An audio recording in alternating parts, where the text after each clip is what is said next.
exemple, les manifestants, la police en Australie, elle a des grands panneaux et elle envoie des ondes qui paralysent et font mal à la tête aux gens. Donc c'est une arme. C'est-à-dire ils ont déjà les outils dans les manifestations. Alors s'ils ont dans les manifestations, ils ont un plan qui est beaucoup plus grand. Et moi c'est là où je suis très inquiète parce que on se rend pas compte en fait de ce qui est en train d'arriver là. Ça c'est l'évolution de la technologie par l'inventaire d'Intel. Je le montrais toujours pour montrer aux gens à quel point on est largué quand ça vient avec la technologie. Parce que avant, c'est l'évolution de Intel et c'est exponentiel. Chaque 10 ans, l'évolution technologique double, triple, enfin c'est énorme, jusqu'à ce qu'ils appellent le singularity is near. C'est que tous les cerveaux du monde seraient rassemblés dans un ordinateur et qu'il est plus puissant que tous les autres. Ils appellent ça singularity. On y est déjà ou on est presque.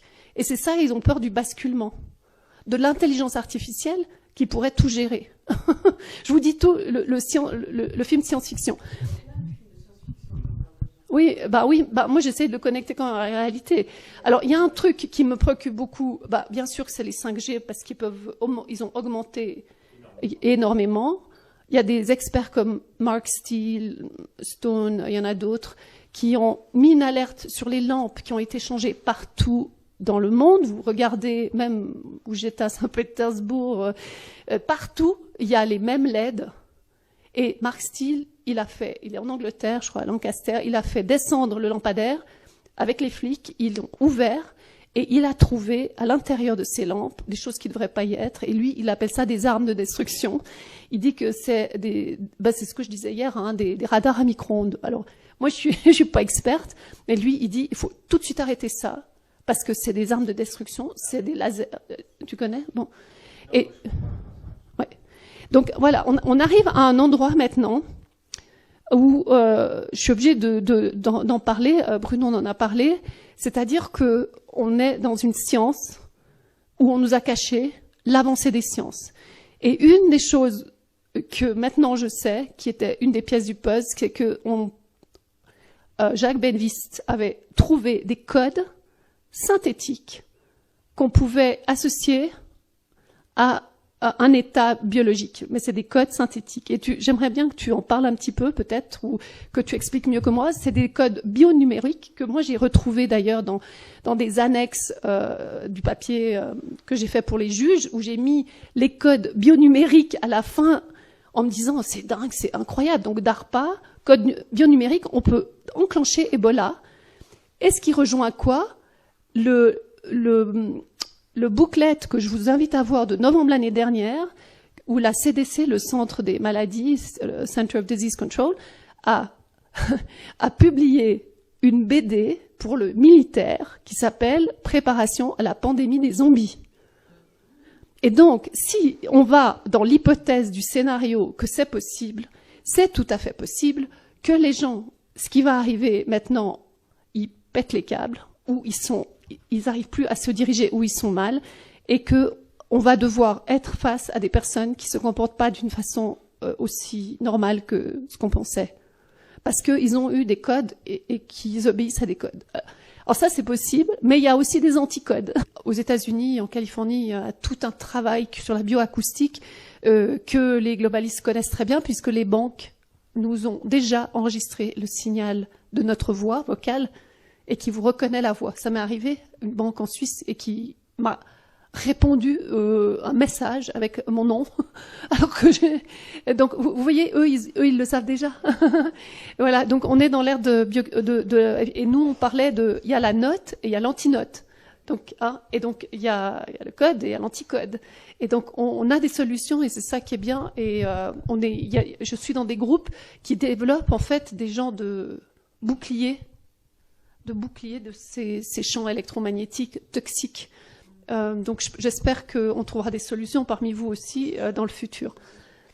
Et donc on revient à l'eau, qui est un des éléments principaux. Et comment tu veux, Thierry, Jacques conclut avec toi maintenant. Tu voulais aussi parler encore un message pour la fontaine magnétique. Oui, super, ok. Oui. Voilà, hein, tu gardes ta phrase sur l'eau. Enfin, pour l'instant, je suis silencieux. Ah oui, c'est rien, très bien.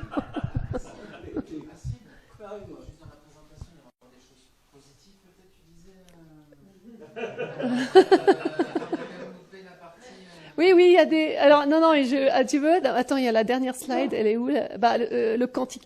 En fait, dans la médecine quantique du futur, il y a une médecine quantique qui est en marche. J'avais fait une présentation déjà dans un colloque de recherche au CIO.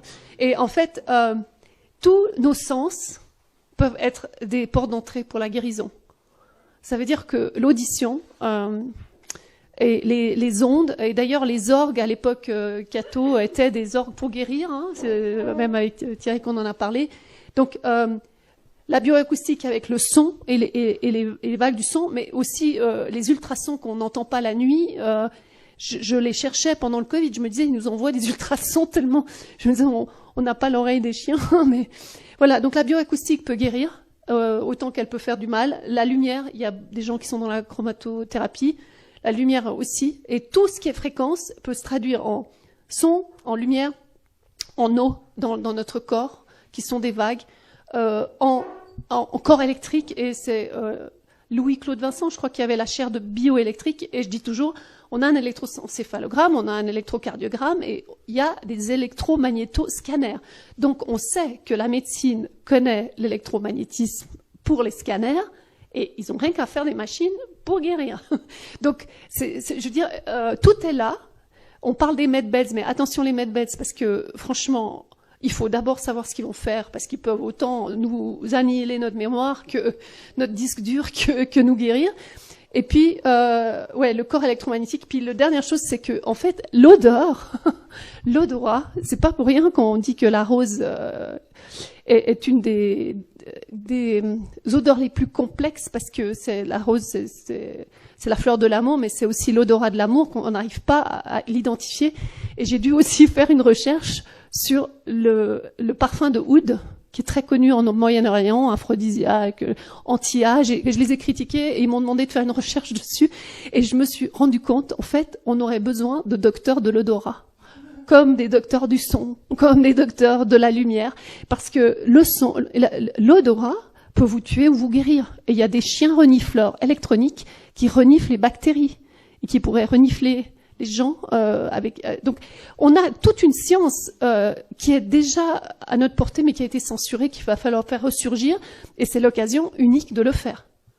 Mais j'ai un protocole que je peux vous distribuer où en fait, pour enlever l'électromagnétisme et tous ces nanocircuits, ce qui semble marcher très bien, c'est d'abord, et ça marche pour l'eau, hein, ça n'a pas été mentionné, on a dit que le chlore était mauvais, mais le dioxyde de chlore peut nettoyer l'eau. Le dioxyde de chlore est quelque chose qui dissout les nanocircuits et qui est utilisé par Andreas Kalker avec 5000 médecins dans le monde et surtout en Amérique latine, et qui est un peu un Karcher qui enlève parasites, bactéries, etc., qui marche très bien en 24 heures pour certaines personnes, et qui est un traitement de base contre la maladie de Lyme et contre d'autres maladies. Donc il y a des tas de médicaments qui existent. Ça, c'est un des exemples pour ceux qui sont vraiment pas bien. Et ça guérit du glyphosate, l'autisme créé par le glyphosate d'ailleurs. Donc ça, c'est une chose que je dis comme base. Mais sinon, pour l'oxyde de graphène, c'est Ricardo Delgado et son équipe et d'autres qui ont trouvé que pour enlever l'identité et le fait que vous pouvez mettre vos cuillères sur l'épaule, il faut prendre soit ou le NAC, N-acétylcystéine, qui est du fluimicyle en France et en Suisse d'ailleurs, c'est de complément alimentaire, et ou du glutathion. Le glutathion est plus efficace apparemment pour certains, et ça se trouve comme complément alimentaire chez Gragnon, chez Orthomédix, Orthovital, il y a plusieurs sites. Et puis, donc, glutathion, NAC et zinc. Zinc, c'est un régénérateur de cellules, avec la vitamine C, qui a eu le prix Nobel, et la vitamine C n'est pas une vitamine, c'est une molécule qui nettoie en profondeur, d'ailleurs,